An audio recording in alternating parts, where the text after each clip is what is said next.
মিরপুরে চলছে বাংলাদেশ পাকিস্তান সিরিজের দ্বিতীয় ওয়ানডে আয়োজনের কর্মযজ্ঞ। কেউ বাউন্ডারি লাইনের বোর্ড ঠিক করছেন, কিউরেটাররা ব্যস্ত উইকেট পরিচর্যায়। নাহিদ রানার পেস আগুন, তানজিদ তামিমের ছক্কা বৃষ্টি। মিরপুরের উইকেট ছিল সবার জন্য সমান, কিন্তু সফরকারী পাকিস্তান খেলতে পারেনি ঠিকঠাক। শুক্রবারই কি তবে সিরিজটা নিজেদের করে নেবে টাইগাররা, নাকি ঘুরে দাঁড়াবে পাকিস্তান? ম্যাচের ফল যাই হোক, মিরপুরের উইকেট নিয়ে কোনো নেগেটিভ প্রশ্ন উঠবে না, এটুকু নিশ্চিত করে বলা যায়। যার কৃতিত্ব বাংলাদেশের টিম ম্যানেজমেন্ট আর প্রধান কিউরেটর টনি হেমিং এর, যার রেসিপিতে বিশ্বকাপ মানের উইকেট দেখা গেছে মিরপুরে।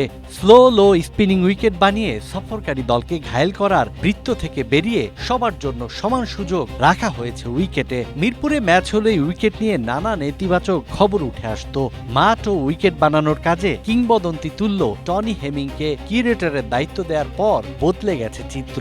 বাংলাদেশ পাকিস্তান সিরিজের উইকেট নিয়ে বন্দনা সবার মুখে মুখে। এমন উইকেটে নিয়মিত খেললে বিদেশের মাটি আর অচেনা মনে হবে না, বলেছেন প্রথম ওয়ানডেতে 5 উইকেট নেয়া নাহিদ রানা। বাংলাদেশ দলের সাবেক অধিনায়ক হাবিবুল বাশার সুমন হেমিং এর প্রশংসা করার পাশাপাশি টিম ম্যানেজমেন্টের সাহসী সিদ্ধান্তকে দিলেন বাহবা।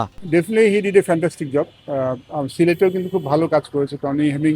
আসার পরে সিলেট উইকেটটাও কিন্তু বেশ গতিময় হয়েছে, এই কাজটা খুব ভালো জানে। বাট আমার মনে হয় যে এখানে আমি টিম ম্যানেজমেন্টকে একটু ধন্যবাদ জানাচ্ছি যে তারা সাহসটা দেখিয়েছে। দেখুন, মিরপুর উইকেট যে শুধু স্পিনিং ট্রাই হয় তা কিন্তু নয়। আমরা আসলে মিস উইকেটে অনেক সময় অন্য প্রতিপক্ষের সাথে অ্যাডভান্টেজ নেওয়ার জন্য স্পিনিং ট্র্যাক তৈরি করি। এখানে কিন্তু ফাস্ট বোলিং ট্র্যাক করা যায়, আমরা কিন্তু খেলেছি।